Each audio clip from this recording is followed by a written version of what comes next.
everyone. Welcome. Thank you so much for joining us. I'm really grateful that you're joining us here at the beginning of August. Oh my gosh, it's August already.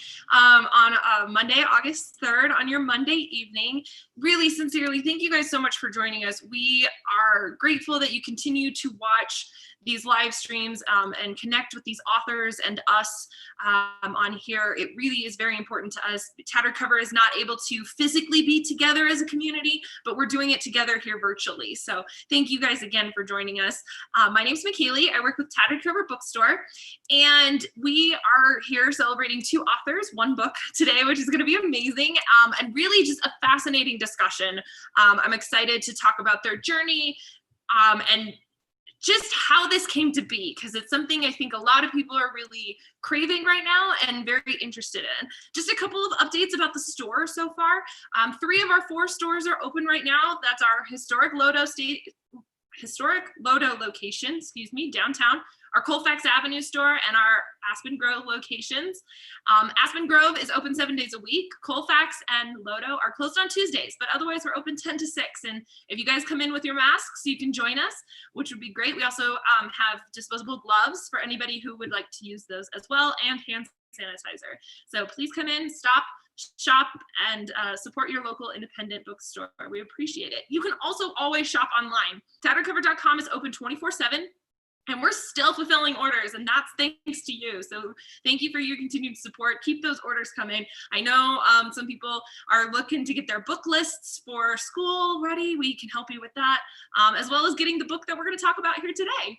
I also just want to mention that closed captioning is enabled for those who might need it. You can just hit the button that says CC on the bottom of your video there, and those will pop right up for you.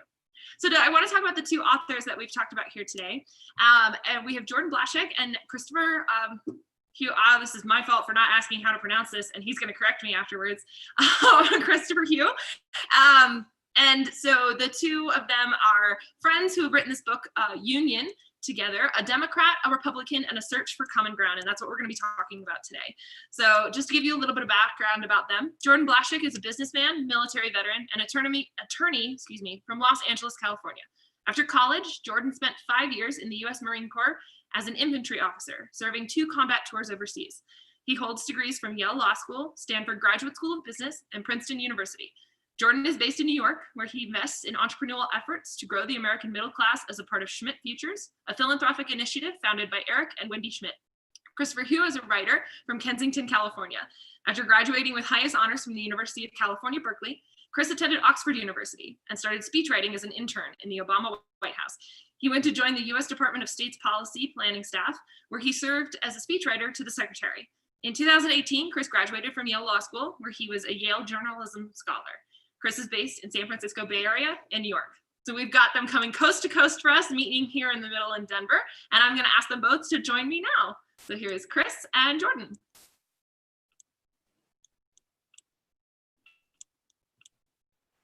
Hello. Hi, welcome. Thanks for joining us. Hi, Jordan. Thank you for having us. Thank you. Please tell me your names. I was such a dunce for not asking before about pronouncing them. Did I get them even an ounce right? You nailed mine. Yes. And I'm Christopher Haugh, but I respond to it all. No, it all works. Great. It all works. That's okay. I should ask. I mean, my parents were trying to be creative with McKaylee, so who knows? But thank you for correcting me, so that way everybody gets it right. So I appreciate it. Well, thank you both for joining us, and we're just so grateful that technology is still bringing us together here. We're excited to talk about your book, Union. Can one or both of you tag team telling us what it's about? Yeah, so just for maybe a quick introduction to it, Union is, in a sense, our love letter to America. We spent 3 years traveling across the country. We did 20,000 miles on the road.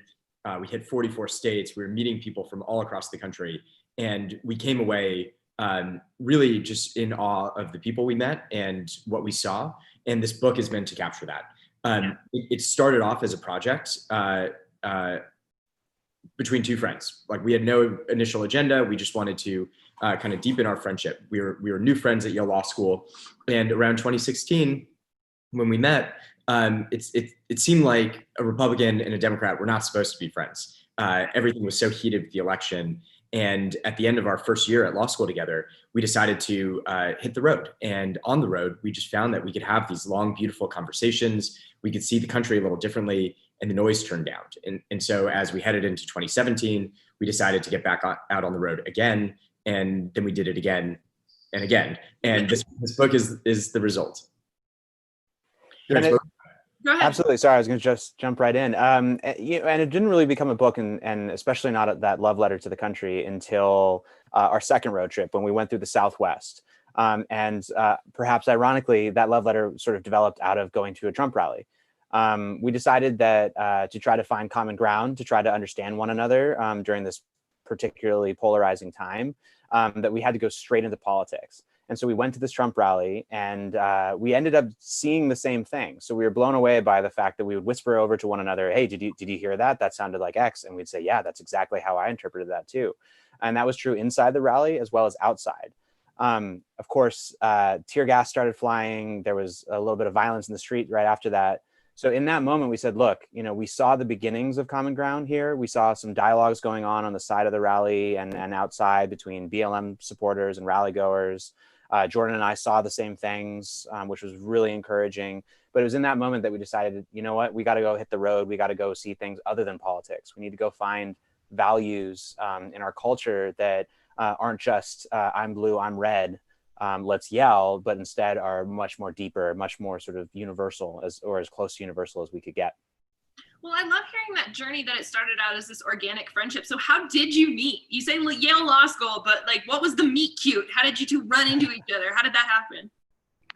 Yeah, so I actually got there first. I went to Yale Law School in 2014, right after leaving the Marine Corps, and spent my first year there. And at the end of my first year, I got an email from my cousin who was working at the State Department. And she said, this young speechwriter from the State Department's matriculating. You should look out for him. He's a great guy. And I kind of ignored the email. So a few weeks later, I'm out at a bar, and a friend comes up to me and says, "Hey, I have someone I want you to meet." And there's Chris. And Chris sticks out his hand and says, "Hey, I think we're actually supposed to know each other." And I was kind of surprised, because in my mind, a State Department diplomat has a side part and boat shoes and button down collar, and doesn't really look like that. And so that's how we first met. And then Chris, do you want to tell the next part? Yeah, absolutely. Like most great friendships, it started at a bar. And then, we did, yeah, right. And we decided that in that moment, we would go get a drink another time, get to know one another. It was a very normal thing to do in law school. You get to know your peers. We expected it to last half an hour, one drink, something like that, just to get to know one another. So we decided, we did it. We made plans, we showed up, and that half an hour quickly became 4 hours, 3 hours. We just kept talking and talking. Yeah. And we had so much in common in some ways. We're both from California.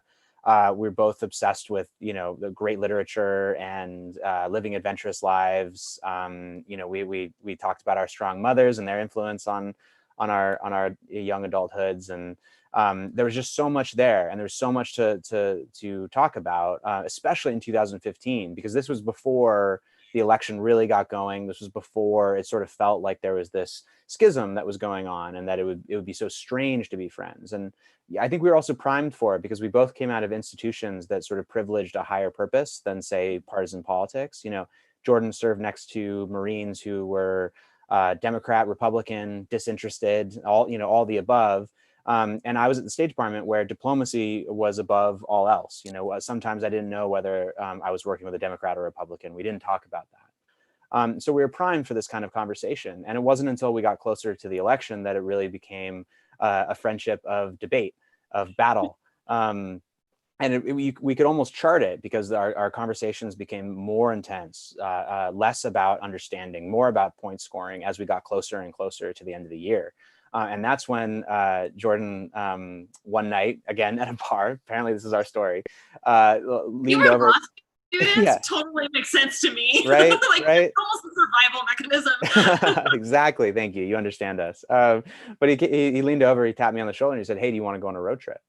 And at that point, Jordan had a job in Los Angeles, and he had to get back to for his sister's wedding as well.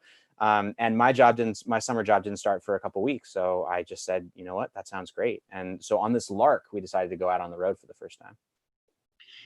what was so the road trip was out of necessity then, right? Is that what I'm hearing? Because I'm so curious about road trips, just in terms of, you said that you did it again and again. So what was successful about the first one that compelled you to do it again? That kind of, because it was the second one you said that led really to the idea of the book and sort of this ongoing conversation that the pair of you had. So what was so successful about the first one that made you guys want to repeat it? And then where was that shift you noticed in the second one, other than the Trump rally? Like, this was a common thing that you needed to, like, oh, we have to do this. Yeah, I think on that first one, there was something alluring about the road to us.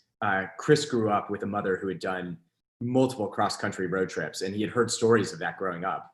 Yeah. And in the military, I had crossed the country multiple times to go to different bases. And a lot of my friends would drive, but I always decided to fly because I wanted to use every bit of leave that I had to see my family and friends. And so I had never driven. And so it was this weird, rare moment where both of us had time that we could actually do the trip. And so I decided I wanted to drive back to California to see to get to my sister's wedding, something my family was not very happy with me about. I wanted someone to go with. So I asked Chris. And I think what was so special on that road trip is when you see the country from the road, you just see it differently. It's the landscape is really beautiful across the country. Everyone who's driven around Colorado knows this. But for us Californians and other people on the coast, it's really staggering to see the Rocky Mountain West and to see the Dakotas. And we fell in love with the natural beauty of the country. And then you also have these incredible serendipitous encounters with people on the road, whether it's just at gas stations or at restaurants you go to, or the motels we slept in. There's just something about meeting people on the road that's special. And finally, we had the time and space to have these long conversations in a different context. When we're fighting at law school or at a bar with people around, it does devolve into kind of the point scoring or surface level conversations. But on the road, when you have 8-9 hours a day to just talk, you get to this deeper level. And I think that's what was so amazing to us about that first road trip. Well, and you can't really get away from the other person either, can you? Like, you're stuck with them unless you're going to kick them out of the car. You know what? Exactly. You have to work through these talks you've had with each other. I would sure think that played a level. Chris, you were going to add something? No, well, just to talk about that, I mean, absolutely. As much as you might try, it's impossible to get away. And we would have fights. We would have fights where we'd say, you know what, I'm sick of this. Why am I doing this? We're using vacation time to go out on the road, and here we are just bickering. And that was one of the key lessons that we learned on the way is keep coming back to the table. And we were fortunate enough that we were forced back to the table by being in the car. And what that let us do is it let us simmer down from arguments. It let us start to regret certain things we said. It started to lead us towards, maybe I should apologize for that one thing I said. And then it leads into reconciliation. And like you point out, you have to, because, for example, if you're in the middle of a Nevada desert, a couple hundred miles outside Reno, you're not exactly just going to open the car door like in Lady Bird and like roll down the street. Exactly. Like, you can't do it.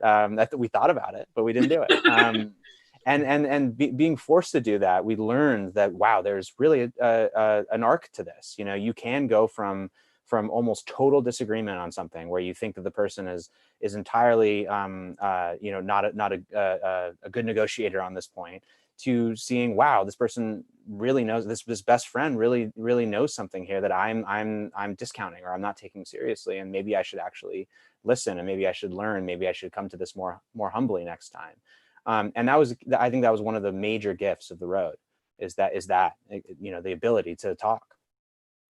And I think it gave you almost the space and the time and the patience to find this common ground that you speak of. And I want to quote from the book here, and this, I think, has been the quote that is one of them that's used throughout reviews and things that I was finding was, finding common ground isn't about being right.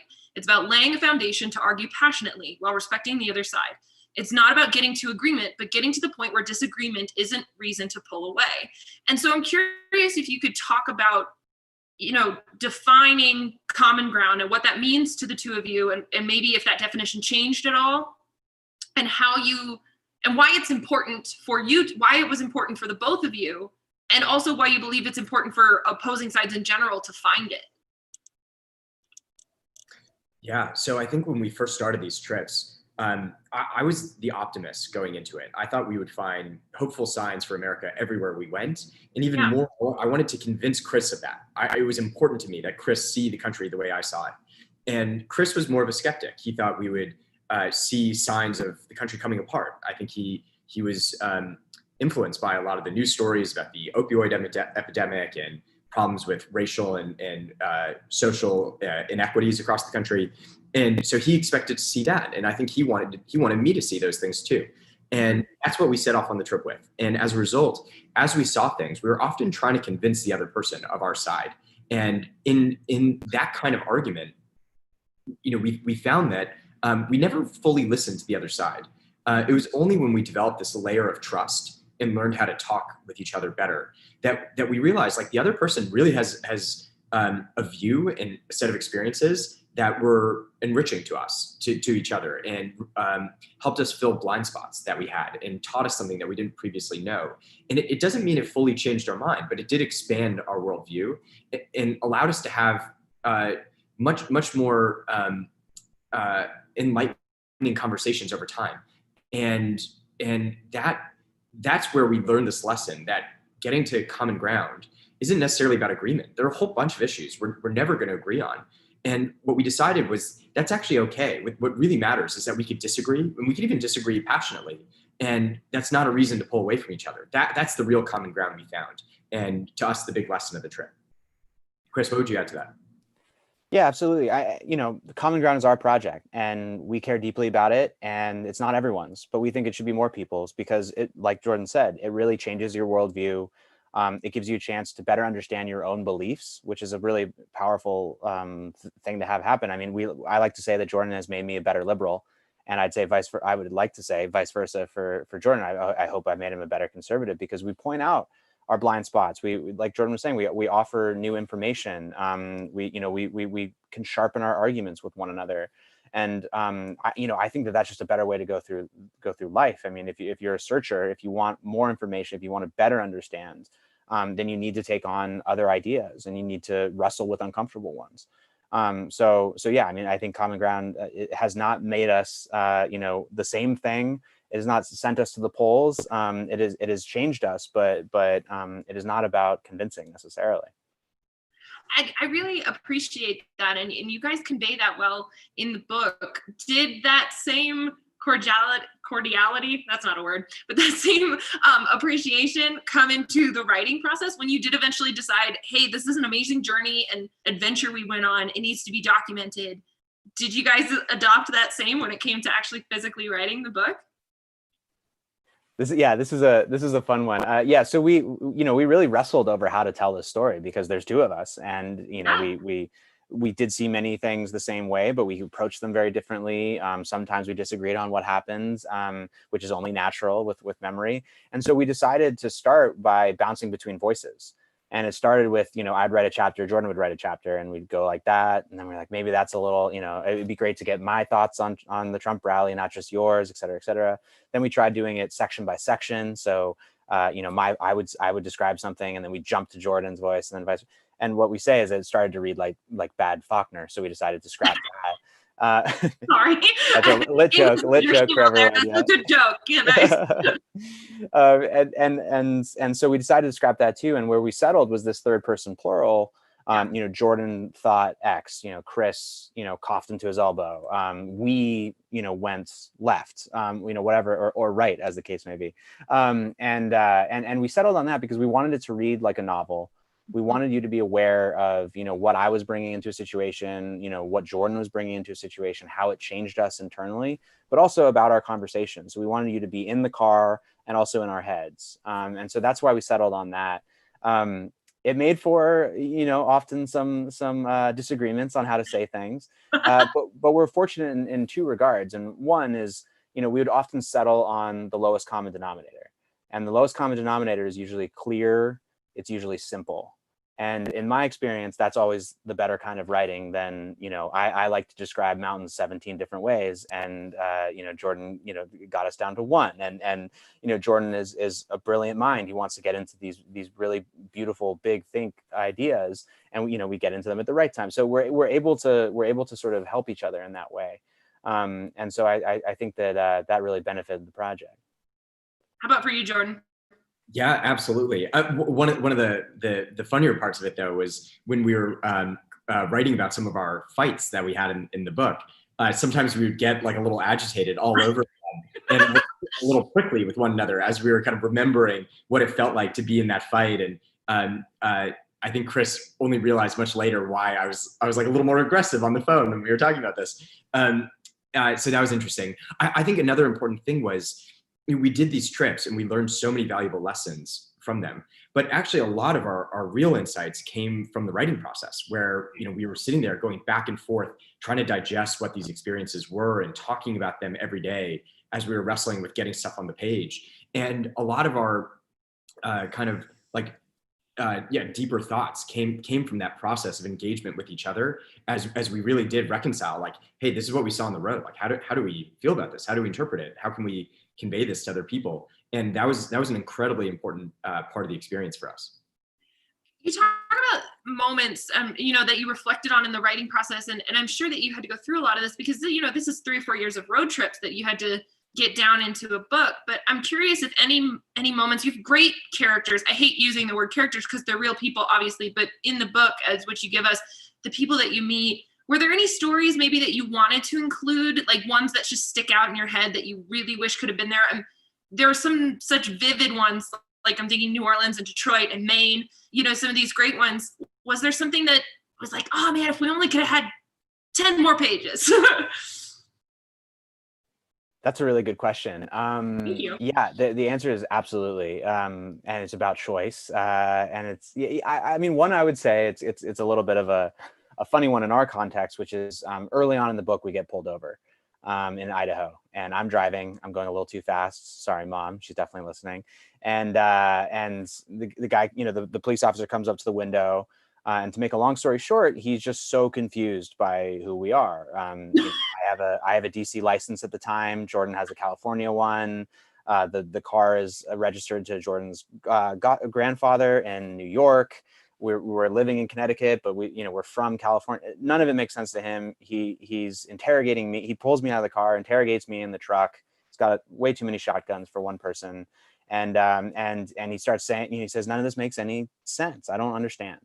Only when he found out that Jordan was a Marine did he say, okay, you guys are good to go. I believe you. And when he actually asked Jordan the same questions, and it turns out we weren't lying about who we were and why we were there.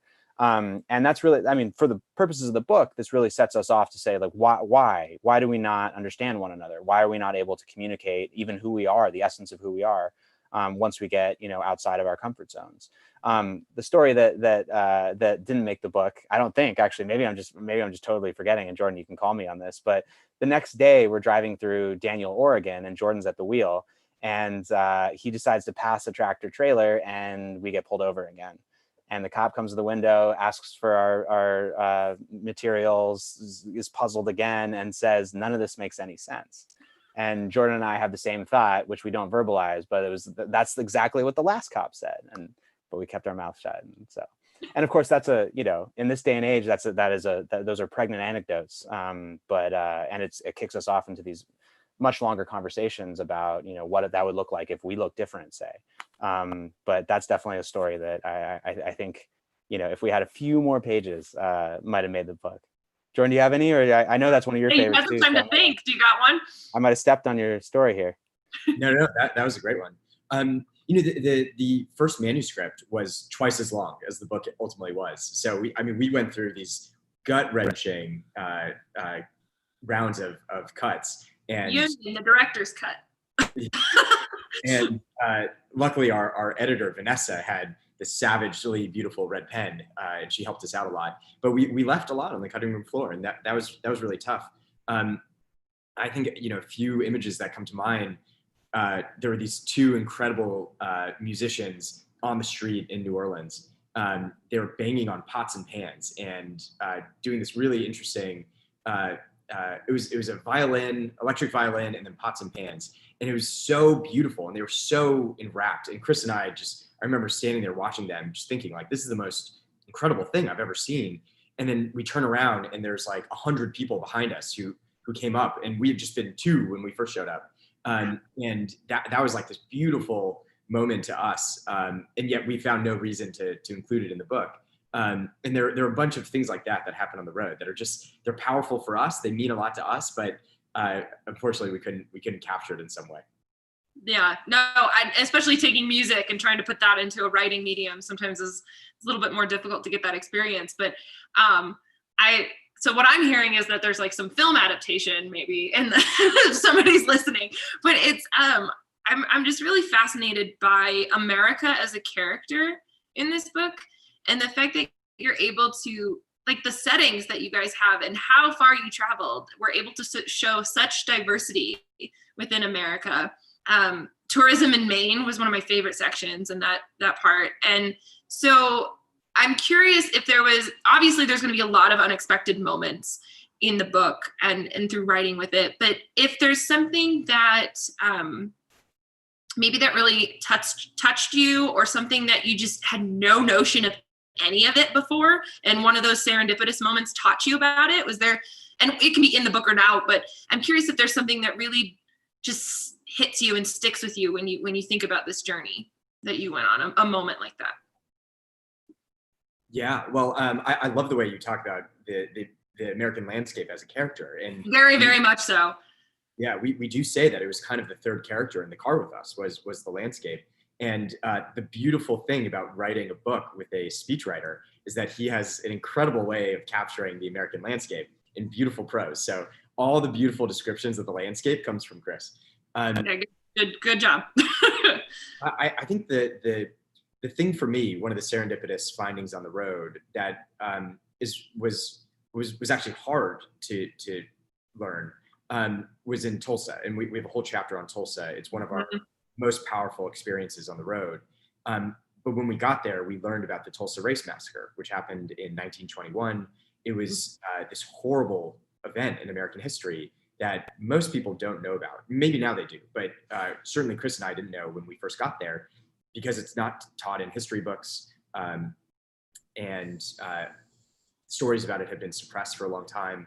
And it was just shocking to know that this like horrible thing had happened in a city, and the after effects are still felt today in the way the city's divided between North and South Tulsa. And I think that was just this incredibly powerful moment, and it's one that we spend a lot of our time even today trying to reconcile, because in a sense our whole project is around how do you take kind of the principles and beautiful things about America and its history and reconcile that with a lot of the scars and the problems we face, and how do you do that in a way that brings it out honestly, truthfully, and wrestles with what it is, but then says, and now how do we all move forward together? This is all of our history. How do we do that? But that all came from that serendipitous experience in Tulsa. What about for you, Chris? Yeah, I mean, I think that's a great answer, Jordan. Well done. I would point to Portland, Maine. Actually, so towards the end of our journeys, we decided to go to the Northeast to try to spend some time with lobstermen, which is a gendered but ungendered term. It's a catch-all. And we decided to do it because I had read about the lobstering industry in a property class in law school. It was one of the few readings I did in that class. My apologies, professor. And it was the whole article was about how they have this whole system, this whole culture of rules that are beyond sort of normal U.S. legal codes. So they're able to regulate themselves out on the water, and they develop these regulations through tradition over many decades, and in fact, hundreds of years in some cases. And so we decided we wanted to go, and I thought we might talk with a few of them. Of course, in my wildest imagination, my wildest dreams, I thought we might get out on a boat for like a few minutes. Turns out we found it to be somewhat of an insular community who, when they see Jordan and I walk up on the docks, aren't exactly like come one, come all. And actually, thanks to a little bit of crack reporting on Jordan's part, we ended up finding someone who said, "Hey, come on down. This man Willis, come on my boat. Let's talk for a while." We helped him move tackle around and patch up something on his hull. And he said, "You know what? Come on out to the islands. I'll show you. We'll have dinner with my wife." And we got to do that. And then, at that point, we were able to say, would you please bring us out tomorrow morning on your haul? And he said, you know what, you've listened to me for hours. It's the least I can do.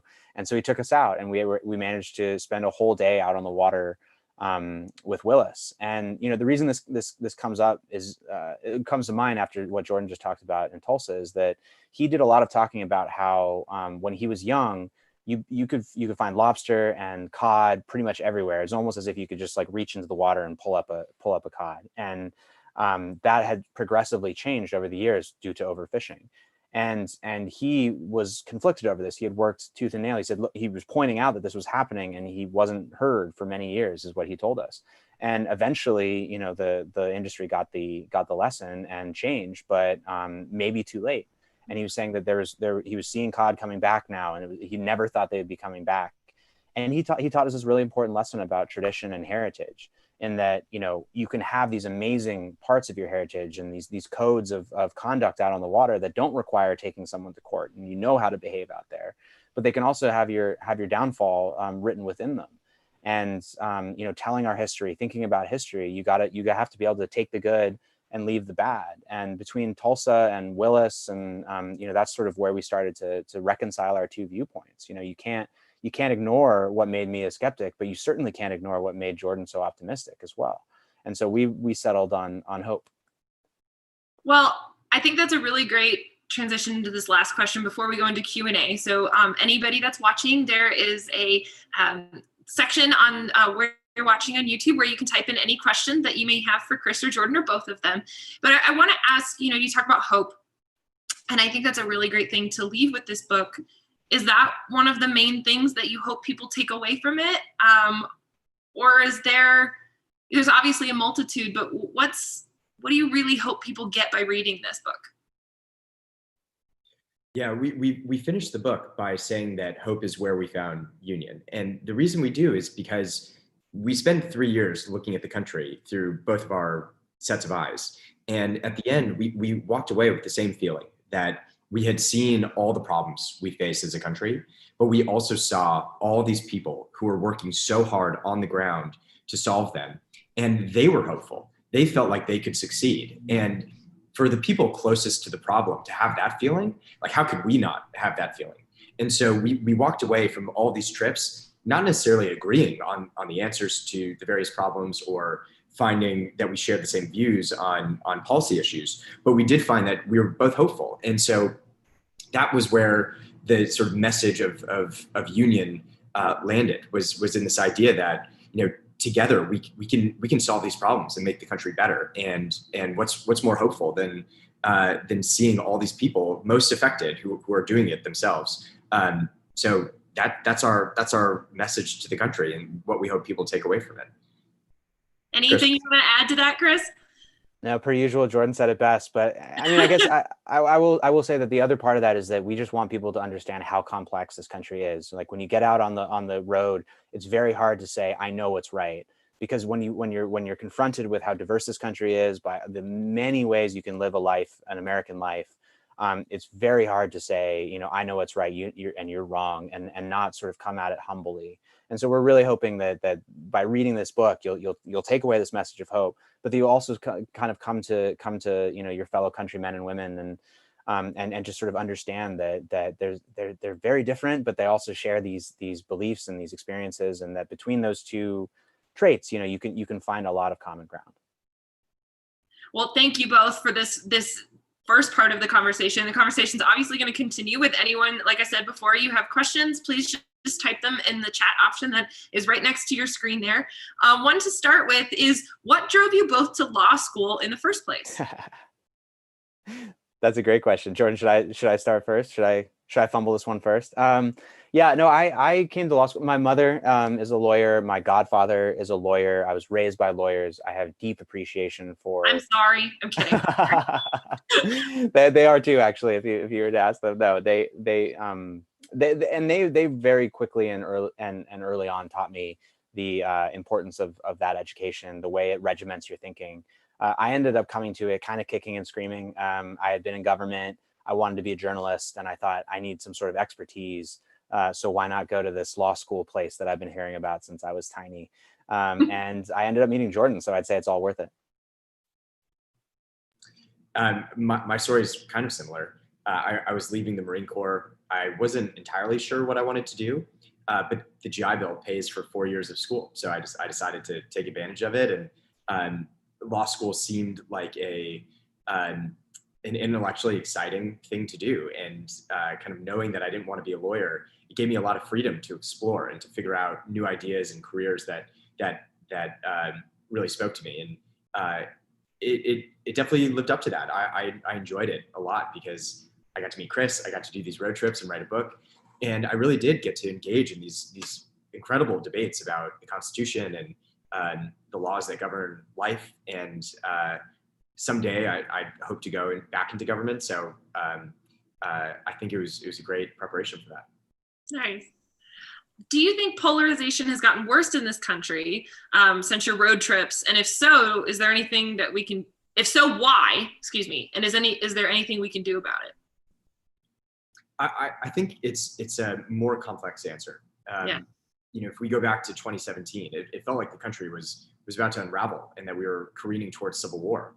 And then, we went through ups and downs where it felt more polarized or less polarized. We had an impeachment.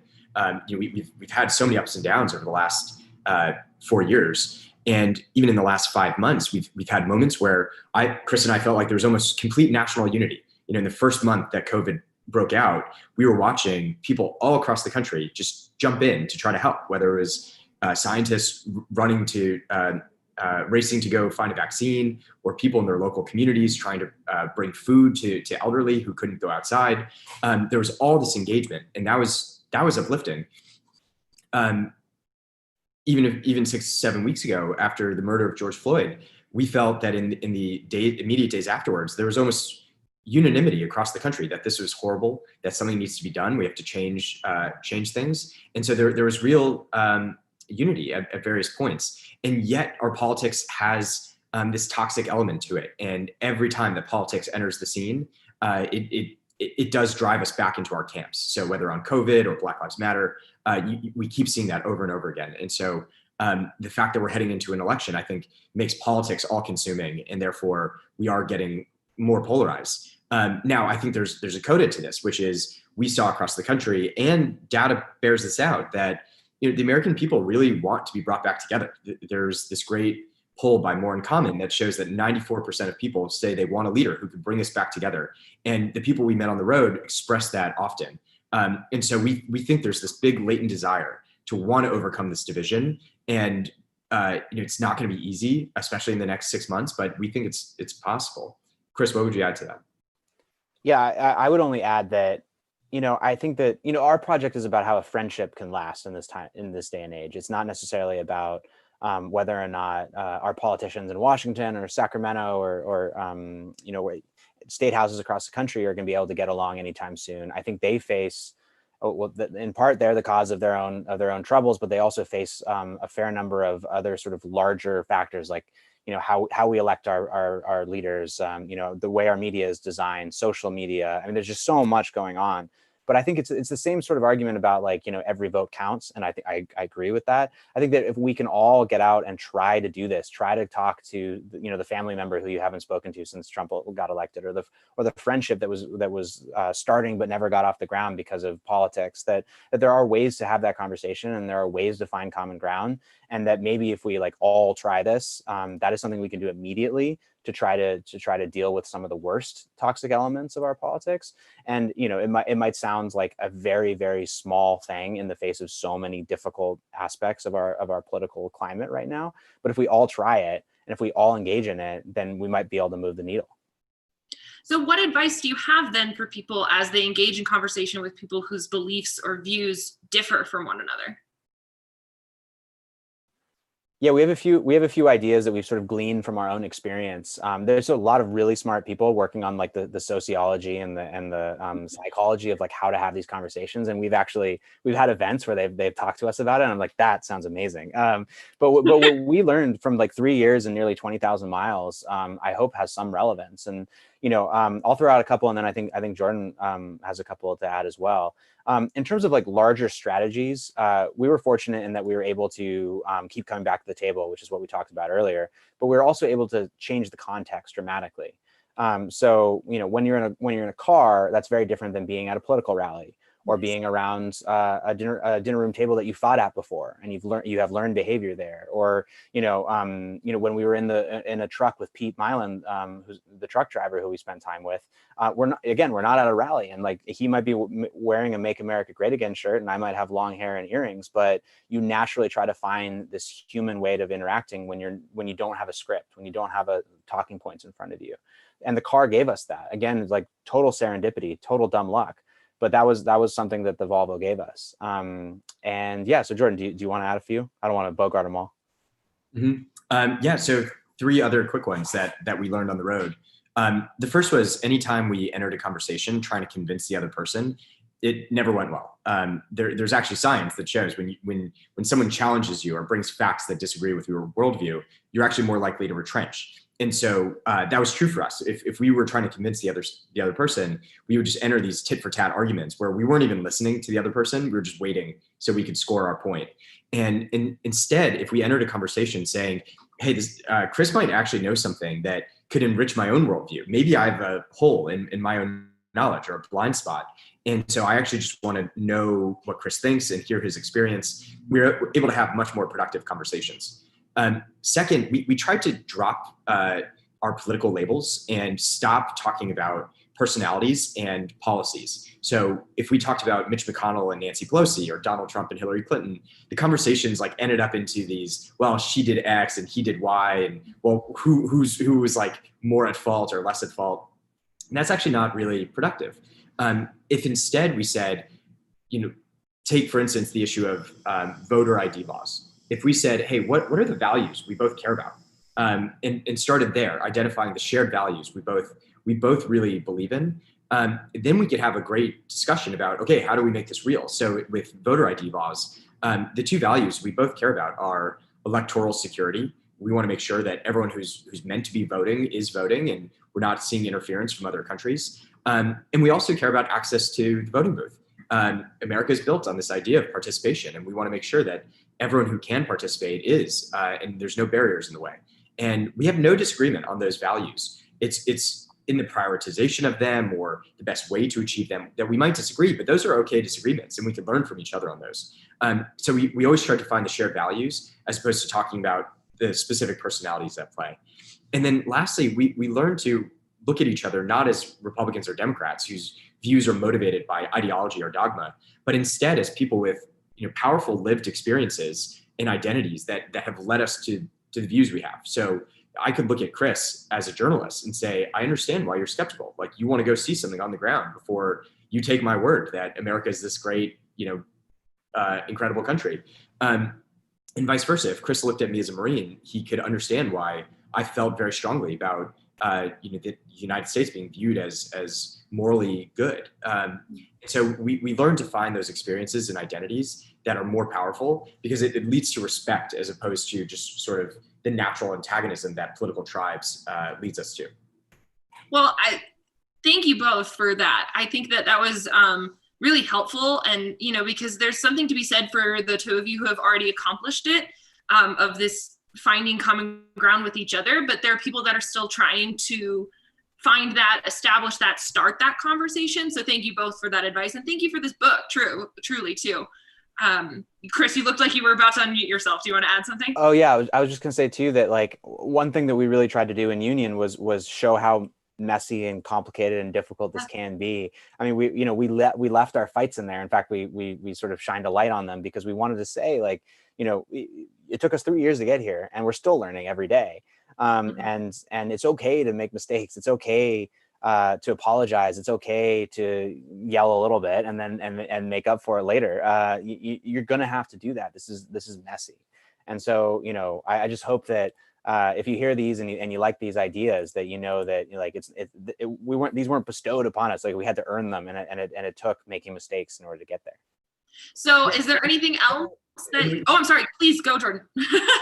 And we still fight today. We had a fight a few days ago, and the lesson about like keep coming back to the table, learn how to kind of reconcile, figure out how to heal, and then try again. That's the major, insight of the car. And so it's still true for us. I love the inside of the car. But I'm curious if there's something else that is maybe another book or something between the two of you. Is it going to take 3 more years and 3 more road trips, or is there something? Would you guys even want to do something else in the future?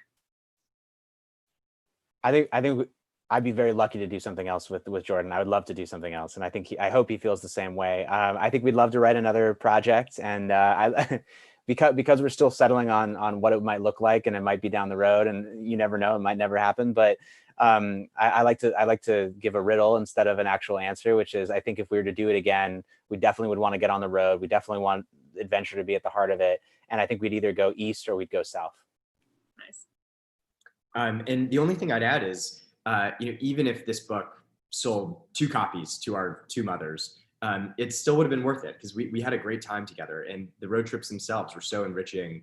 And getting to work with a friend who I trust and care about has been so much fun. And so someone once told me that good relationships compound over time. And so I'm excited to do more with Chris, because we built this great foundation, and now everything we do together is just fun. Well, I thank you guys so much. I'm sure that your moms are not going to be the only ones to purchase books. As someone who's worked at the bookstore already, I'm sure, I know for sure that's not the case. But moms are always the biggest fans. So, but thank you both for taking the time. This is just really insightful and wonderful. And this project, thank you for having the courage to put your fights and your ugliness and your vulnerability on display, in the hope that it will bring others hope and bring them together. And it really is a wonderful book. I recommend that everybody logs on to tattercover.com and gets a copy for themselves and their friend, because who knows, there's road trips in your future. I would love to give you both the opportunity to talk for a second about where people can find you, follow you, and follow up on what you're up to. Absolutely. Well, we're terrible social media folk. We're just a little too old in the millennial spectrum, is my excuse. But yeah, you can find me at C_Haugh on Twitter. And Jordan is just at Jordan Blashek. Very easy. And yeah, we're continuing this journey as much as we can online through amazing conversations like this. Thank you so much for having us. This was great. And we're trying to push out more content about our book, so people can actually see what it was like. So on Instagram we have similar handles, and on Twitter we're trying to put up videos and that kind of thing. So if you're trying to escape the quarantine, come along for a ride with us online. Anything else you want to add to that, Jordan? No, just thank you for hosting us. This is so wonderful. We were saying before this all started that Denver is one of our favorite stops that we had on the road. We got to go to Red Rocks Amphitheater and see Leon Bridges, and we went to some of the bars that Jack Kerouac used to haunt. So we had a great time in Denver, and we're just sad we couldn't be there in person, but really grateful to get to do this. Well, next time I'll recommend some fantastic breweries that you can come through on your next adventure, your next road trip. Well, I'm McKaylee, and this has been a really wonderful talk with you all. Once again, you can purchase Union at tattercover.com. We thank you guys again so much for joining us. If both of you will just hang around for a bit before I sign off and cut the feed here. We hope you guys are doing well. You can come in and visit the bookstore. Again, wear your mask. We've got some gloves and hand sanitizer should you want/need them. And 3 of our 4 stores are open, but you can always visit us online. Thank you guys so much. Stay safe and happy reading.